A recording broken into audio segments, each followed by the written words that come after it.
కాంగ్రెస్ ప్రభుత్వం ఉద్యోగుల పట్ల చిన్నచూపు చూస్తోందని, ఎన్నికల ముందు పెండింగ్ డీఏలు ఇస్తామని హామీ ఇచ్చి అమలు చేయలేదని మాజీ మంత్రి ఎమ్మెల్యే హరీష్ రావు విమర్శించారు. సిద్దిపేట పట్టణంలోని అంబేద్కర్ చౌరస్తాలో రిటైర్డ్ ఎంప్లాయీస్ అసోసియేషన్ ఆధ్వర్యంలో రిటైర్డ్ ఉద్యోగ ఉపాధ్యాయుల బకాయిలు ఇవ్వాలని డిమాండ్ చేస్తూ నిరాహార దీక్షకు మద్దతుగా మాజీ మంత్రి ఎమ్మెల్యే హరీష్ రావు పాల్గొన్నారు. రిటైర్డ్ ఉద్యోగులు దాచుకున్న డబ్బులు ఇవ్వడానికి సీఎం రేవంత్ రెడ్డికి మనసు రావడం లేదని మండిపడ్డారు. 35 ఏళ్ళు ప్రభుత్వ ఉద్యోగం చేసి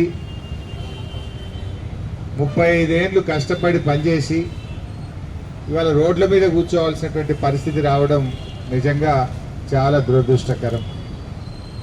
అంటే ఇవాళ కాంగ్రెస్ ప్రభుత్వానికి ఉద్యోగులంటే, రిటైర్డ్ ఉద్యోగులంటే లెక్కలేనట్టుగా వ్యవహరిస్తూ ఉంది. ఆ రోజు ఎన్నికల ముందేమో చాలా హామీలు ఇచ్చారు. మేము అధికారంలో రాగానే వెంటనే పీఆర్సీని మేము నివేదిక తీసుకుంటాం, పీఆర్సీ అమలు చేస్తామని చెప్పారు. అంతేకాదు పెండింగ్ డిఏలన్నీ క్లియర్ చేస్తామని చెప్పారు. కానీ ఈరోజు పరిస్థితి ఏంటంటే డిఏలు వచ్చింది లేదు, పీఆర్సీ అమలైంది లేదు. కనీసం రిటైర్డ్ ఉద్యోగులకు వాళ్ళు దాచుకున్న డబ్బులు, వాళ్ళ డబ్బులు వాళ్ళకి ఇవ్వడానికి కూడా ఈ ప్రభుత్వానికి ఇవాళ మనసు రావడం లేదు. రేవంత్ రెడ్డి ఎక్కడ తయారైపోయిందంటే ఏ రోటికాడ ఆ పాట పాడతాడు. ఇష్టం ఉంటే ఒక తీరు, ఇష్టం లేకపోతే ఇంకో తీరు ఆయన తీరు. ఇప్పుడు ఆయన మాట్లాడేది ఏంది? రిటైర్డ్ ఉద్యోగులు, అయ్యా మహాప్రభు, ఈ భారతదేశంలో ఏ రాష్ట్రంలో కూడా 10,000 బకాయిలు పడ్డ రాష్ట్రం లేదు. రిటైర్డ్ ఉద్యోగులను ఇంత గోసబెట్టిన రాష్ట్రం ఒక్క నీ రేవంత్ రెడ్డి ప్రభుత్వమే అంటే నన్ను కోసుక తింటారా, పైసలు లేవు అని మాట్లాడతాడు. పైసలు లేక కాదు, రేవంత్ రెడ్డికి మనసు లేక సమస్య వచ్చింది. ఎందుకు 96,000 కోట్ల రూపాయల కొత్త టెండర్లు పిలిచాడు. 96,000 కోట్ల పనులు ఈ రాష్ట్రంలో జరుగుతూ ఉన్నాయి. అవి ఇంటిగ్రేటెడ్ స్కూళ్ళు కావచ్చు, ఫ్లైఓవర్లు కావచ్చు, ఇరిగేషన్ డిపార్ట్మెంట్లో లిఫ్ట్ ఇరిగేషన్ స్కీములు కావచ్చు, రోడ్లు కావచ్చు.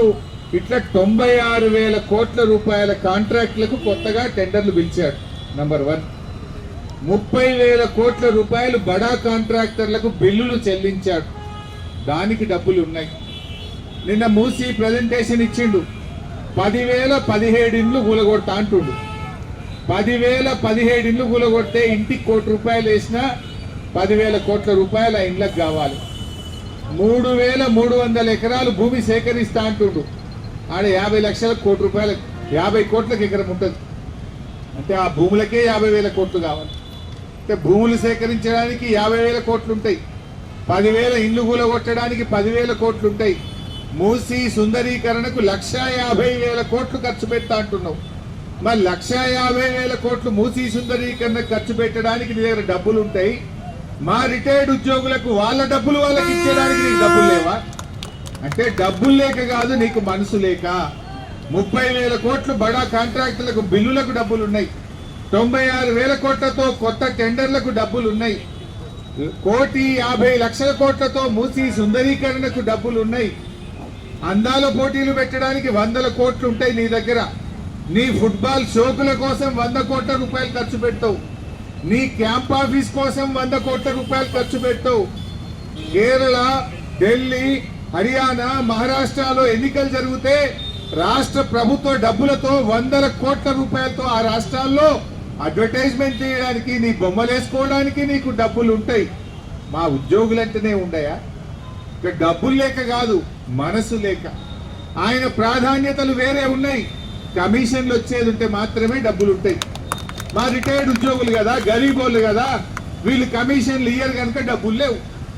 కమిషన్లు ఇచ్చే మూసీ బ్యూటిఫికేషన్ పేరు మీద లూటిఫికేషన్ చేసే మూసీకి 1,50,000 కోట్లు ఉంటాయి. బడా కాంట్రాక్టర్ల బిల్లులకు 30,000 కోట్లు ఉంటాయి.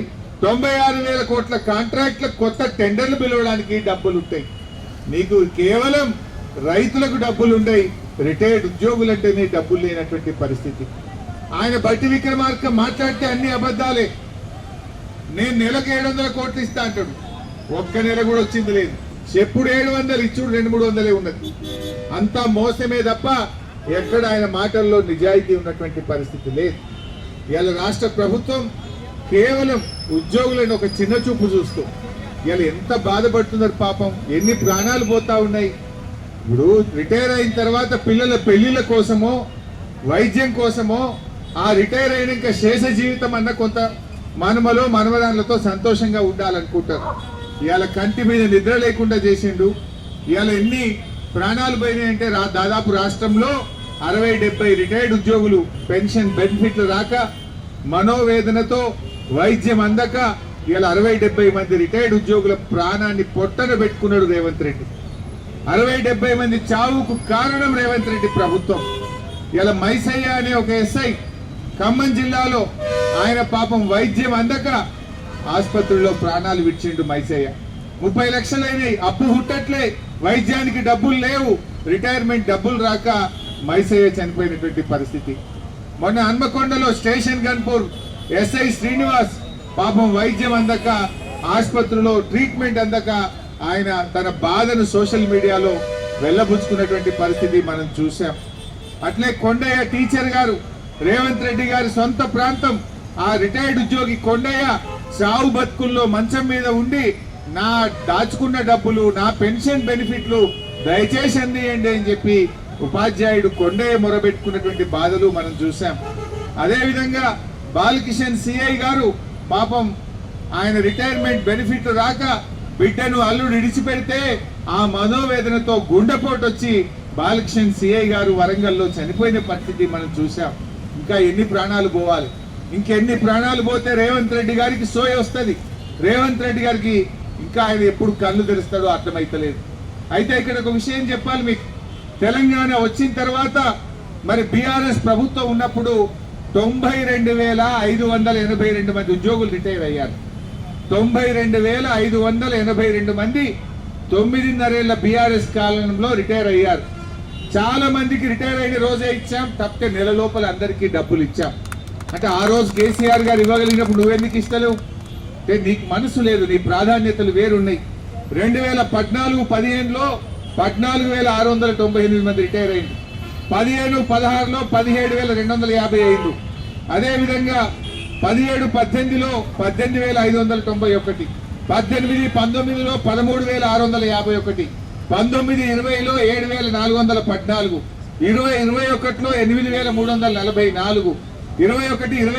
9,337. ఇట్లా ప్రతి సంవత్సరం కలిపి 92,582 మంది ఉద్యోగులు బీఆర్ఎస్ పాలనలో రిటైర్ అయింది. ఆ రోజు కేసీఆర్ గారు రిటైర్డ్ ఉద్యోగులకు రావాల్సిన బకాయిలు ఎప్పటికప్పుడే ఆనాడు బీఆర్ఎస్ ప్రభుత్వం చెల్లించింది.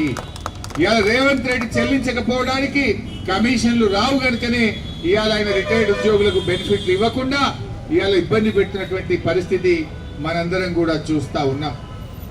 ముఖ్యంగా ఈ ప్రభుత్వం ఎంత దుర్మార్గంగా ఉందంటే పిఆర్సీ కమిషన్ రిపోర్ట్ అయితే వస్తలేదు, దాన్ని అడగకుండానే ఎక్స్టెన్షన్ ఇస్తున్నారు. ఈ రిపోర్ట్ వస్తే పైసలు ఇవ్వాల్సి వస్తుందని, జీతాలు పెంచవలసి వస్తుందని పిఆర్సీ కమిషన్ కు ఆటోమేటిక్ ఎక్స్టెన్షన్లు ఇస్తా ఉన్నారు. అదే విద్యా కమిషన్ రిపోర్ట్ వచ్చింది, అదెంత గొప్ప రిపోర్ట్ అంటే టీచర్లకు జీతాలు ఎక్కువ ఉన్నాయి, తక్కువ చేయమంటుంది. నీ పని విద్యా కమిషన్ రిపోర్టా జీతాల రిపోర్టా? జీతాలకు రిపోర్ట్ ఇవ్వాల్సి ఉంటే నువ్వు అది పిఆర్సీ ఇస్తుంది, విద్యా కమిషన్ ఎందుకు ఇవ్వాలి? అంటే ఉపాధ్యాయులను తక్కువ చేసి చూపే విధంగా, ఉపాధ్యాయుల యొక్క గౌరవాన్ని తగ్గించే విధంగా ఇవాళ విద్యా కమిషన్ రిపోర్ట్ ఇచ్చింది. అది విద్యా కమిషన్ రిపోర్ట్ కాదు, రేవంత్ రెడ్డి రిపోర్ట్.